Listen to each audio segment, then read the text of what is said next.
যারা এমন কাজ করে, এতিমের মাল যারা নষ্ট করে, এতিমের মাল যারা খায়, তাদের সম্পর্কে আল্লাহ পাক বলছেন, ইন্নাল্লাযীনা ইয়াকুলুনা আমওয়ালাল ইয়াতামা যুলমান ইন্নামা ইয়াকুলুনা ফি বুতুনিহিম নারা ওয়া সায়াসলাউনা সাঈরা।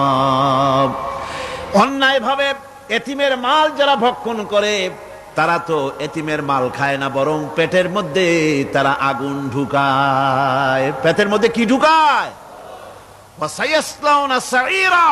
আর অচিরেই এদেরকে জাহান্নামে নিক্ষেপ করা হবে। কোথায় নিক্ষেপ করা হবে? জাহান্নামে। যারা এতিমের মালকে ভক্ষণ করে, এতিমের মাল নষ্ট করে, এতিমের হক নষ্ট করে, তাদের জায়গা জাহান্নাম। আর এতিমের মাল যারা খায়, তারা যেন আগুন খায়। কি খায়? এতিমের ধন সম্পদ হজমকারীদের ব্যাপারে তাদের যে বিরাট হীনমন্যতা কাজ করে, এজন্য আল্লাহ পাক বলতেছেন, কাল্লা বাল্লা তুকরিমুনাল ইয়াতীম।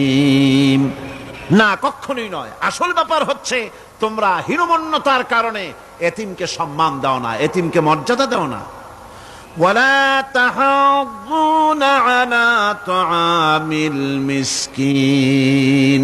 আর মিসকিনদেরকে তোমরা পরস্পরকে খেতে দেওয়ার জন্য তোমরা উৎসাহিত করো না। নিজেরাও খাও না, অন্যদেরকেও সে পথে উৎসাহিত করো না।